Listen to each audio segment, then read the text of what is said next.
ചൗച്ചൗ എന്നാണ് കേട്ടോ ഇതിന്റെ പേര്. ഇതൊരു പച്ചക്കറിയാണ്. ഇതിന് ഇത്താത്ത സ്പോൺസർ ചെയ്തതാണ്. വീട്ടിലുണ്ടായതൊന്നുമല്ല, ഇത്താത്ത പൈസ കൊടുത്ത് വാങ്ങിയതാണ്. അവൻ ഇത് രണ്ടെണ്ണം എന്നോട് കറി വെക്കാൻ പറഞ്ഞ് എനിക്ക് തന്നതാണ്.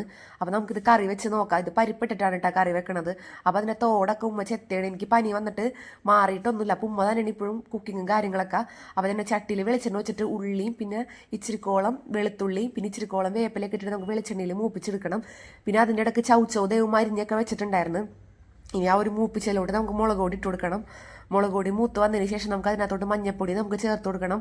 ഉപ്പൊക്കെ ഞാൻ ചേർത്ത് കൊടുത്തിട്ടുണ്ടായിരുന്നിട്ട് ഞാൻ വീഡിയോ എടുക്കാൻ വേണ്ടി മറന്നു പോയതാണ്. ഞാൻ വീഡിയോ എടുക്കാൻ മറന്നു പോയ പോലെ നിങ്ങൾ ഉപ്പിടാൻ വേണ്ടി മറക്കരുതിട്ടാ. അപ്പോൾ ചൗച്ചൗല അല്ലെങ്കിൽ പരിപ്പിലായാലും ഉപ്പിട്ട് കൊടുത്താൽ മതി. ആവശ്യത്തിന് ഉപ്പിട്ട് കൊടുക്കണം. പിന്നെ നമുക്ക് ചൗച്ചൗ വേവാനായിട്ട് വെള്ളം ഒഴിച്ച് കൊടുക്കണം. എന്നിട്ട് നമുക്കത് മൂടി വെച്ച് വേണം കേട്ടോ വേവിക്കാനായിട്ട്. അങ്ങനെ മൂടിയൊക്കെ തുറന്ന് നോക്കിയപ്പോൾ ചൗച്ചൗ വെന്തിട്ടുണ്ട്. അങ്ങനെ നമ്മൾ പരിപ്പ് നേരത്തെ വേവിച്ച് വെച്ചിട്ടുണ്ടായിരുന്നു. അങ്ങനെ നമുക്ക് ഇനി ആ പരിപ്പ് ചൗച്ചൗലോട്ട് ചേർത്ത് കൊടുക്കണം. എനിക്ക് ചൗച്ചൗ കഴിച്ച് നോക്കിയിട്ട് വലിയ ടേസ്റ്റ് ഒന്നും തോന്നിയില്ല. എൻ്റെ ഇത്താത്ത പറഞ്ഞ് ഭയങ്കര ടേസ്റ്റാണ്, അടിപൊളി സാധനമാണെന്നൊക്കെ പറഞ്ഞിട്ടാണ് ഞാൻ ഉണ്ടാക്കി നോക്കിയത്. വലിയ കാര്യമായിട്ട് എനിക്ക് തോന്നുന്നത് ഇതൊരു ഉരുളക്കിഴങ്ങിനും അല്ലെങ്കിൽ കുമ്പളങ്ങ കൂടെയും ഉണ്ടായതാണ് ഈ ഒരു ചൗച്ചൗ എന്നാണ് എനിക്ക് തോന്നുന്നത്. പക്ഷെ ഒരുപാട് ഹെൽത്തി ആണെന്നൊക്കെ ഞാൻ കേട്ടിട്ടുണ്ട്. അപ്പോൾ എനിക്ക് ഇഷ്ടപ്പെട്ടില്ല.